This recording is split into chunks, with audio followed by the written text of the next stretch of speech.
السلام علیکم. تو یہ آپ دیکھ رہے ہیں کہ بھینس کا بچہ ہے. تو اس کو جو ہے یہ انہوں نے منہ کے لیے جو ہے اس کو جالی لگائی ہوئی ہے. اس نے ابھی مطلب کہ تنکا وغیرہ نہیں لیا ہوا. تو مطلب کہ یہ مٹی سے بچاؤ کے لیے مٹی کھاتی ہے، تو پھر اس سے جو ہے ڈائجسٹو پرابلمز وغیرہ ہو جاتے ہیں. تو اس طرح کا یہ مطلب ایک دیسی طریقہ ہے جو بھائی جو ہے مطلب جن کو یہ مسئلہ ہو کہ جن کے جانور جو ہے وہ مٹی کھاتے ہو، تو ان کو یہ طریقہ وہ جو ہے مطلب کہ استعمال کر سکتے ہیں. تو یہ ایک پراپر طریقہ ہے اور یہ ایک دیسی طریقہ ہے، آسان بھی ہے. تو اس طریقے استعمال سے جو ہے آپ کے جانور جو ہے مٹی کھانے سے مطلب بچ سکتے ہیں. تو ایسے جو ہے پھر اس کو ڈائریا کے پرابلمز اور باقی ڈائجسٹو پرابلمز وغیرہ نہیں ہوں گے. تو جن بھائیوں کو یہ شکایت ہو تو وہ جو ہے یہ مسئلہ اسی طریقے سے حل کر سکتے ہیں.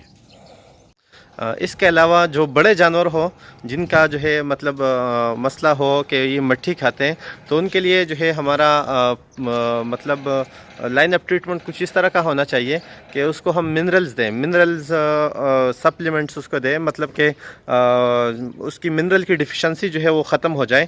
اور وہ جو ہے مطلب اس کو ہم پائکا کہتے ہیں، مطلب ایب نارمل چیزیں کھانا، جس طرح جو ہے پلاسٹک کھاتے یا مٹی کھاتے یا کسی اور دیوار کو منہ لگاتے، دیوار کے ساتھ لگی مٹی کھاتے ہیں یا اس طرح کی چیزیں. تو یہ جو ہے منرل ڈیفیشنسی سے یہ مسئلے حل ہو جاتے ہیں. اس کے ساتھ ساتھ جو ہے آپ کو یہ بات بھی یاد رکھنی چاہیے کہ مٹی کھاتے ہوئے اس کے جسم کے اندر ہزاروں جو ہے مطلب کہ پیراسٹکس، جس کے ہم کیا کہتے ہیں پیراسائٹ کے انڈے، اور اس طرح مطلب بیکٹیریل جو ہائی لوڈ ہوتا ہے تو وہ اس کے باڈی کے اندر چلا جاتا ہے. تو اچھی بات یہ ہے کہ آپ اس کو جو ہے ایک دفعہ ڈیورم بھی کر لیں تاکہ اس کے اندر سے اس کے پیٹ کے کیڑے بھی ختم ہو جائیں.